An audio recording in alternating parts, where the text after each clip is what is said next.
بدأ مسيرته بأقل من نصف جنيه حتى وصل للثراء وصنف من بين أثرياء مصر.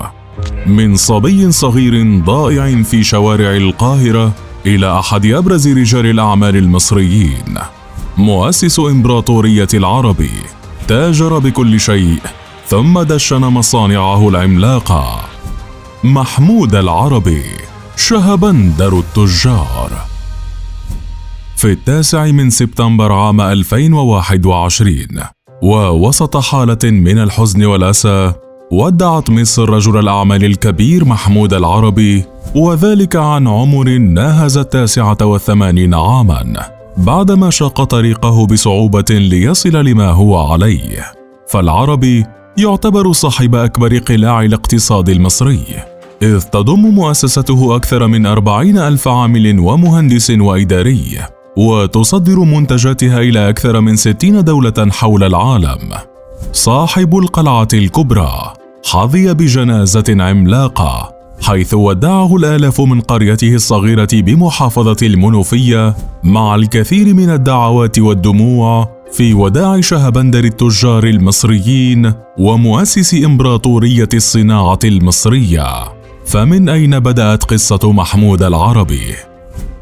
ولد العربي في قرية أبو رقبة بمحافظة المنوفية، وذلك عام 1932، ليعيش في ظل عائلة فقيرة لا تملك سوى المنزل الذي تسكنه، حيث كان والده يعمل كمزارع في أرض ليست ملكه. ورغم ذلك أرسل محمود إلى ما كان يعرف بالكتاب ليتعلم القرآن الكريم وهو ابن 3 سنوات، لكنه لم يتمكن من إكمال تعليمه بسبب سوء الأوضاع المادية للعائلة. ويقال أنه عمل وهو صغير كبائع في محل صغير، ثم وضع بسطة صغيرة أمام منزل عائلته ليبيع الألعاب للأطفال في الأعياد. ونظرا لنجاحه رغم صغره، قرر أخوه الأكبر اصطحابه للقاهرة حاملا بيده 40 قرشا جمعها من تجارته البسيطة، وهو ما حدث فعلا في العام 1942، ليصل لقاهرة المعز وهو ابن 10 سنوات، وبدأ العمل في أحد المحلات بالمدينة بأجرة لم تتجاوز 120 قرشا شهريا، وبقي في ذات العمل ل7 سنوات متواصلة حتى وصل أجره إلى 3.20 جنيها مصريا، ثم انتقل للعمل بأجرة قدرها 4 جنيهات. ورغم عدم إجبار من هم في سنه بالذهاب للخدمة العسكرية، إلا أن العربي اتجه إليها تاركا عمله ليقضي فيها 3 سنوات كمجند، وأنهى الخدمة في أغسطس من العام 1957 ليعود إلى عمله بالتجارة في أحد المحلات. خلال ذات الفترة تزوج محمود وأنجب 6 أبناء، حتى وصل مرتبه عام 63 إلى 27 جنيها، وحينها قرر البدء بمشروعه الحلم مع رأس مال قليل، إذ افتتح مع شريك له محلا في القاهرة برأس مال بلغ 4000 جنيه، وكانت الأرباح تقسم بالنصف. وكونه عرف بحسن سمعته في السوق، نجح بأخذ بضائع بالآجل، واعتمد سياسة البيع مع هامش ربح بسيط للغاية، وذاع صيته بشكل كبير بين التجار، وأخذ يشغل معه كل محتاج من الناس.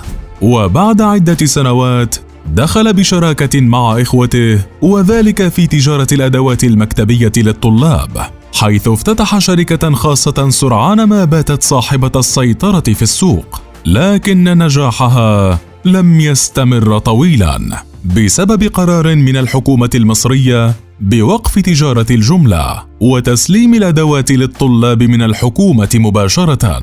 إلا أن شركة العربي لم تتوقف، فاتجه لتجارة البضائع المستوردة، خصوصا القادمة من ليبيا ولبنان. وكانت حينها ثورة التلفزيون، وهو الأمر الذي استغله العربي، وسرعان ما وسع تجارته نحو الأدوات الكهربائية.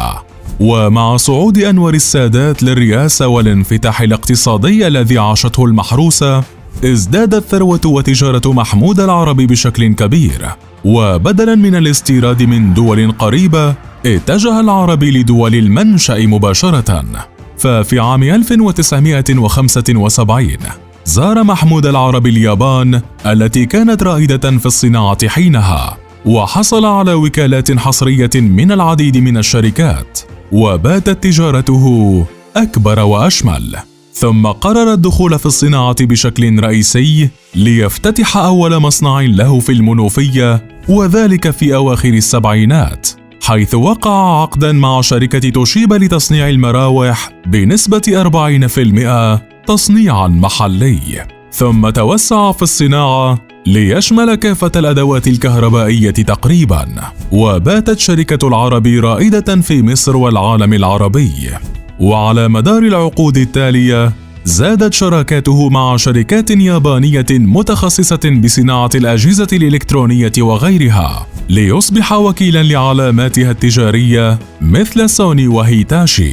وفي الوقت الحالي وصلت مبيعات مجموعة العربي لأكثر من 400 منتج و22 دولة، وتتكون شبكة التوزيع والخدمات للمجموعة من أكثر من 2800 مركز بيع وأكثر من 180 مركزاً لخدمات ما بعد البيع.